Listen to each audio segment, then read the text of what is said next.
últimos anos. Todos bem? Hoje, eu, professora Amanda, e eu, professora Grazi, vamos dar continuidade àquela aula passada, que nós falamos sobre a centralização do rei e começamos a falar um pouquinho sobre o que nós vamos chamar de monarquias ou estados nacionais, certo? Vamos relembrar? Ao longo das aulas, vocês conheceram com a professora Grazi como funcionava o sistema feudal, o seu auge, e viram surgir uma nova classe, uma classe muito ligada ao comércio, que foi a burguesia. A burguesia, naquele contexto, ela começou a se destacar ao longo dos séculos, tendo seu apogeu ali nos anos finais da Idade Média, quando os burgos, que eram as cidades fortificadas, foram ganhando mais força, mais povoado, e os burgueses começaram a querer fazer um comércio mais intenso. E para eles era um pouco difícil transitar de um feudo para o outro, sendo que eu não tinha uma única moeda, lembra que nós falamos disso na aula passada? E que entre um feudo e outro, as estradas eram perigosas, poderiam ocorrer saques. E se eles estavam ganhando força, querendo participação política, eles iam querer que os seus interesses fossem olhados.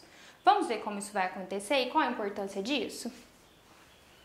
Pessoal, vocês prestaram atenção na professora Amanda quando ela falou em saque? Vamos pensar, a burguesia passava por um caminho e, logicamente, além dos impostos que elas precisavam de pagar ali para o senhor feudal para transitar naquele espaço, tinha o problema também da pilhagem das mercadorias.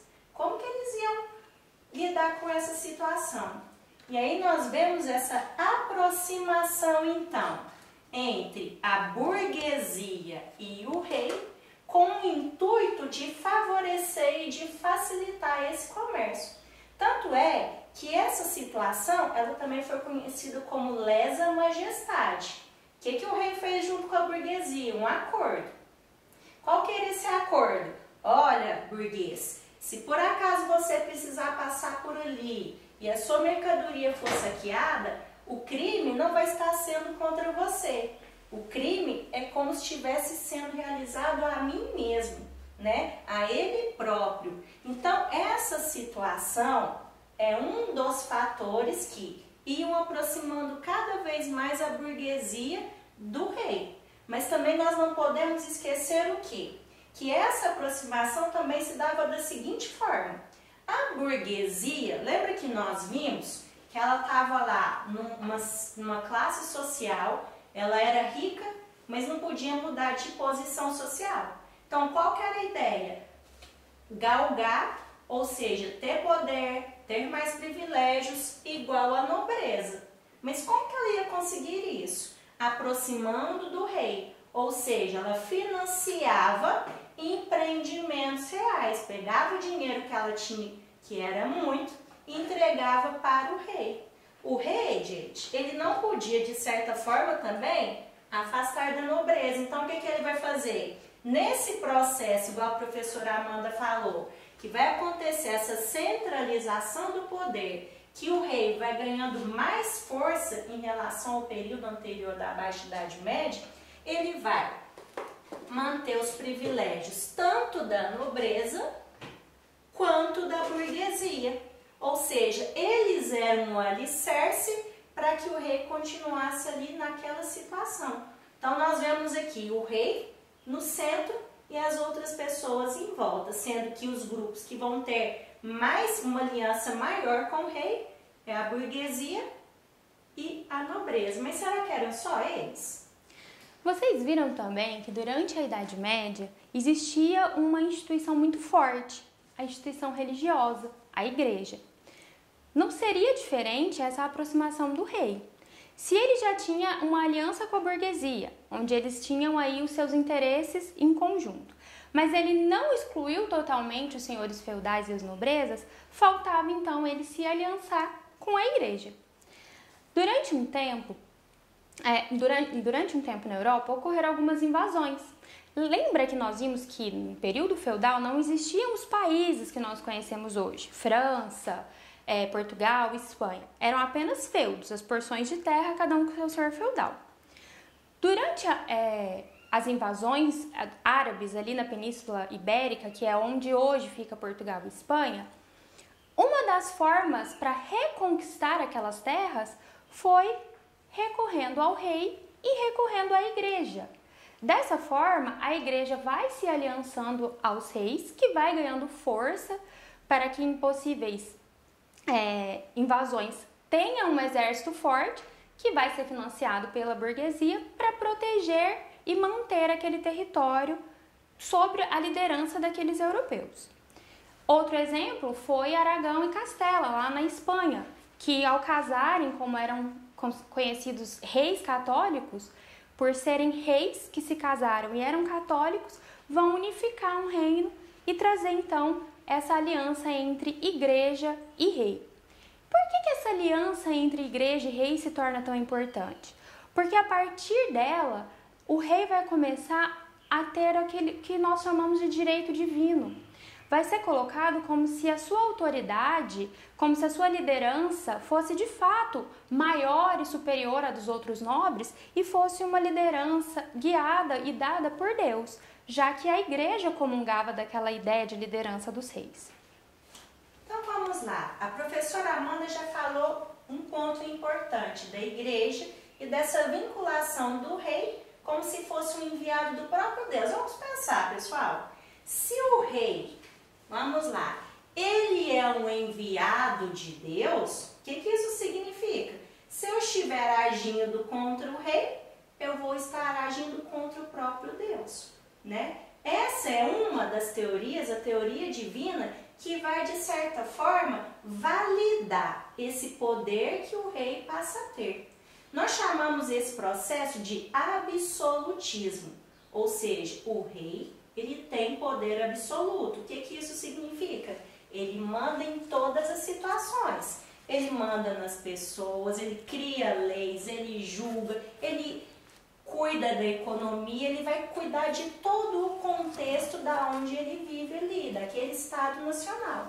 Mas era só essa teoria divina que vai, de certa forma, fortalecer o absolutismo, o poder real? Não.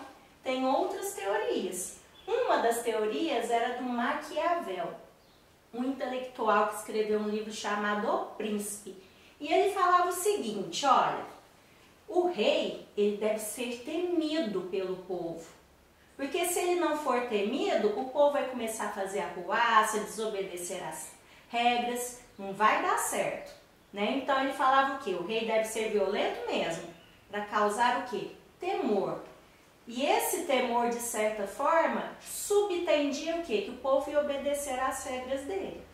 Outra teoria que nós temos é a teoria que fala o seguinte, que o homem, ele é lobo do próprio homem. O que significa isso?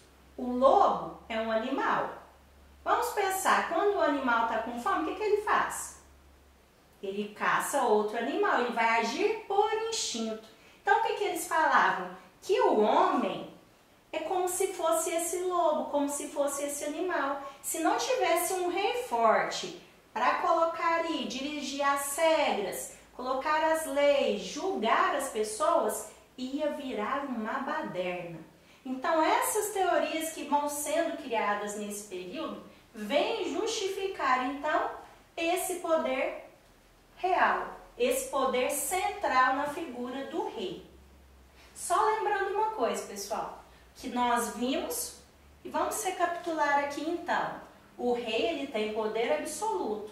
E aí quando a gente pensa na economia, vocês lembram quando a gente falou do período feudal? A base do poder nessa época era o quê? A terra. Agora nesse processo que nós estamos vivenciando aqui, que vai ocorrer toda essa centralização do poder real, vai surgir uma nova forma de poder. Ou seja, um país só seria rico se ele tivesse o quê? Muito ouro e muita prata. Como a professora Grazi disse, a mudança então de feudo vai para um Estado-nação. Aquele monte de pedacinhos de terra que eram tão valorosos e guiados aí pelo seu senhor feudal, vai se unificando, se tornando um território, ou seja, que vai ter uma fronteira, um exército que protege e delimita essa fronteira, uma padronização da moeda e vai ser administrado, legislado por um rei, constituindo aí uma monarquia nacional, né? única pessoa que governa todo esse território. É durante esse processo, né, de volta ao poder para o rei e de financiamento da burguesia e de como a professora Grazi disse, de uma nova emergência de riqueza que deixa de ser a terra, que passa a ser a riqueza mineral, uma riqueza a partir do ouro, da moeda, que nós vamos ver então na nossa próxima aula como que esse novo mundo que foi organizado, com novas fronteiras, novos reinados, vai descobrir aquilo que nós chamamos de novo mundo, né? Que são os outros territórios, para além da Europa e daquela parte conhecida da África, e como eles se relacionavam a partir das navegações. Antes da gente encerrar a nossa aula, às vezes fica uma dúvida aí em vocês. Professor, mas eu ainda não entendi o que é esse Estado Nacional. Eu sei que está distante, mas vamos pensar no Brasil, o país que a gente vive, só para a gente entender o que seria nação. O Brasil é um país, vamos observar aqui no mapa. Ó, o Brasil é mais ou menos isso daqui. Ele faz fronteira com outros países. É aquilo que nós vemos. O rei ele vai criar fronteiras para delimitar aquele Estado-nação. Pensando nisso, vamos observar aqui. Ó, o Brasil faz fronteira com Peru, Equador, Uruguai, Argentina. Só isso? Não. Qual é a língua que nós falamos aqui no Brasil? Português. Ah, professora, tem lá os descendentes, os afrodescendentes, os indígenas, tem dialetos. Beleza, bacana, tem alemães, vários povos vivendo aqui. Mas existe uma língua oficial, que é o quê? O português. Nós também temos o quê? Um exército pago para cuidar do nosso país. E nós também temos o quê? Uma moeda. Qual que é a nossa moeda? O real.